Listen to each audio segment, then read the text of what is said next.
इस वीडियो में जानेंगे बिहार बोर्ड क्लास 10वीं के हिंदी के 20 मोस्ट वीवीआई ऑब्जेक्टिव प्रश्न जो डायरेक्ट आपको एग्ज़ाम में पूछा जाएगा। इस वीडियो को शुरू से लास्ट तक ज़रूर देखिएगा। अगर आप भी हिंदी में 100 नंबर लाना चाहते हैं तो इस चैनल को सब्सक्राइब कर लीजिएगा, साथ ही बेल नोटिफिकेशन को ऑन कर लीजिएगा। चलिए बिना देरी के हुए शुरू करते हैं आज की वीडियो। पहला प्रश्न है, शिक्षा और संस्कृति के लेखक कौन है? शिक्षा और संस्कृति के लेखक कौन है? तो इसका राइट आंसर हो जाएगा ए नंबर, महात्मा गांधी। शिक्षा और संस्कृति के लेखक कौन है? तो महात्मा गांधी है। इस वीडियो में जितने भी प्रश्न बताए जाएंगे डायरेक्ट आपको एग्जाम में पूछा जाएगा, तो इस वीडियो को थोड़ा भी स्किप मत कीजिएगा। अगला प्रश्न है, महात्मा गांधी का जन्म कब हुआ? महात्मा गांधी जी का जन्म कब हुआ? तो इसका राइट आंसर हो जाएगा बी नंबर, 2 अक्टूबर 1869 को। 2 अक्टूबर 1869 को किनका जन्म हुआ? तो महात्मा गांधी जी का जन्म हुआ। मोस्ट वीवीआई प्रश्न है, अच्छे से इनको याद रखना है आपको। अगला प्रश्न है, मोस्ट वीवीआई प्रश्न है, ये बहुत ज़्यादा बार पूछा गया प्रश्न है। सत्य के साथ मेरे प्रयोग किसकी रचना है? तो इसका राइट आंसर हो जाएगा डी नंबर, महात्मा गांधी। सत्य के साथ मेरे प्रयोग किसकी रचना है? तो महात्मा गांधी जी का है। अच्छे से इनको याद रखना है आपको। अगला प्रश्न है, गलत पते की चिट्ठी किनकी रचना है? गलत पते की चिट्ठी किनकी रचना है? तो इसका राइट आंसर हो जाएगा डी नंबर, अनामिका। गलत पते की चिट्ठी किनकी रचना है? अनामिका जी के। अच्छे से इनको याद रखना, ये प्रश्न डायरेक्ट आपको एग्जाम में छपेगा। अगला प्रश्न, अमरकांत ने इंटरमीडिएट कब किया? यानी अमरकांत जी ने इंटर कब पास किए, किस ईस्वी में किया? तो 1946 ईस्वी में। इसका राइट आंसर क्या हो जाएगा? ए नंबर, 1946 ईस्वी। अगला प्रश्न है, बहादुर पर चोरी का इल्ज़ाम किसने लगाया? तो बहादुर पर चोरी का इल्ज़ाम किसने लगाया? तो इसका राइट आंसर हो जाएगा डी नंबर, लेखक का अतिथि ने। यानी लेखक के रिश्तेदार ने बहादुर पर क्या लगाया? चोरी का आरोप लगाया। वो भी झूठा आरोप लगाया गया, जबकि बहादुर चोर नहीं था। अगला प्रश्न है, मौत का नगर किस लेखक की कहानी संग्रह है? मौत का नगर किस लेखक का कहानी संग्रह है? तो इसका राइट आंसर हो जाएगा डी नंबर, अमरकांत। अमरकांत द्वारा मौत का नगर लिखा गया है। तो क्या है? कहानी संग्रह है। इनको अच्छे से याद रखना है। मौत का नगर किसका है? तो अमरकांत जी का है, कहानी संग्रह। अगला प्रश्न है, डॉक्टर भीमराव अंबेडकर की मृत्यु कब और कहाँ हुई? डॉक्टर भीमराव अंबेडकर की मृत्यु कब और कहाँ हुई? तो इसका राइट आंसर हो जाएगा ए नंबर, 1956 ईस्वी में। और कहाँ हुई? तो दिल्ली में हुई। ए नंबर इसका राइट आंसर हो जाएगा, 1956 दिल्ली में हुई। किसका निधन हुआ? तो डॉक्टर भीमराव अंबेडकर जी का हुआ निधन।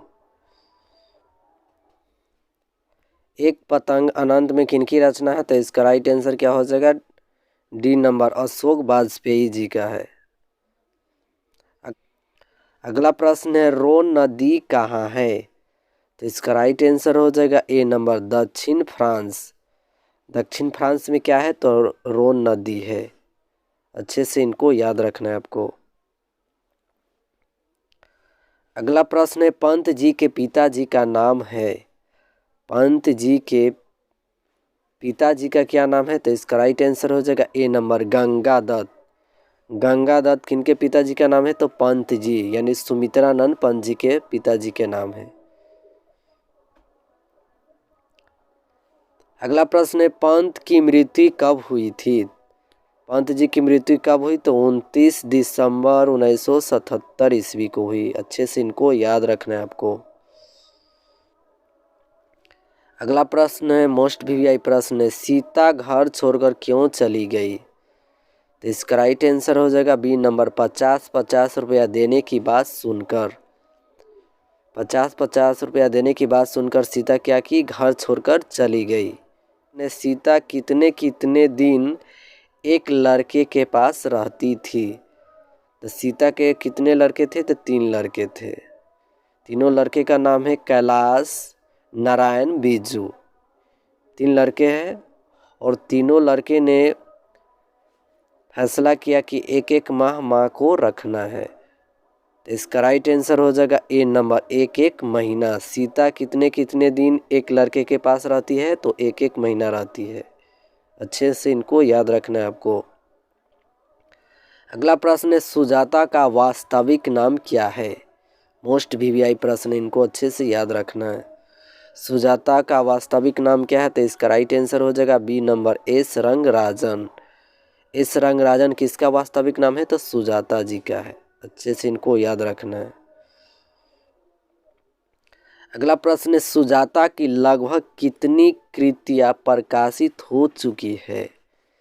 सुजाता की कितनी कृतियां लगभग प्रकाशित हो चुकी है? तो इसका राइट आंसर हो जाएगा बी नंबर, 25 से अधिक। 25 से अधिक सुजाता जी की कृतियां क्या है? प्रकाशित हो चुकी है। अगला प्रश्न है, कौन ठंड से कांप रहा था? मोस्ट वीवीआई प्रश्न, इनको अच्छे से याद रखना, ये डायरेक्ट आपको एग्जाम में पूछा जाएगा। कौन ठंड से कांप रहा था? तो इसका राइट आंसर हो जाएगा बी नंबर, संतु। संतु जो था ठंड से कांप रहा था, क्योंकि वो बारिश में भीग गया था, इसलिए ठंड उसको लग रहा था, इसलिए ठंड से कांप रहा था। अगला प्रश्न है, संतु भीगने से बचने के लिए कहाँ खड़ा हो गया? संतु भीगने से बचने के लिए कहाँ खड़ा हो गया? तो इसका राइट आंसर हो जाएगा बी नंबर, मकान के नीचे। मकान के नीचे संतु भीगने से बचने के लिए क्या किए? खड़ा हो गए। अगला प्रश्न है, पंडित बिरजू महाराज का जन्म कहाँ हुआ था? पंडित बिरजू महाराज का जन्म कहाँ हुआ था? तो इसका राइट आंसर हो जाएगा बी नंबर, लखनऊ में। लखनऊ में पंडित बिरजू महाराज का जन्म हुआ था। मोस्ट वीवीआई प्रश्न, ये आपको एग्जाम में ज़रूर पूछा जाएगा, अच्छे से इनको याद रखना है। अगला प्रश्न है, पृथ्वीराज रासो किनका संपादन है? तो इसका राइट आंसर हो जाएगा ए नंबर, हजारी प्रसाद द्विवेदी जी का। सो फ्रेंड, ये थे मोस्ट वीवीआई 20 ऑब्जेक्टिव प्रश्न जो डायरेक्ट आपको एग्जाम में पूछा जाएगा। इस वीडियो को शुरू से लास्ट तक ज़रूर देखिएगा, और वीडियो अच्छा लगे तो प्यारा सा कमेंट कीजिएगा और दोस्तों के साथ शेयर कीजिएगा। धन्यवाद फ्रेंड।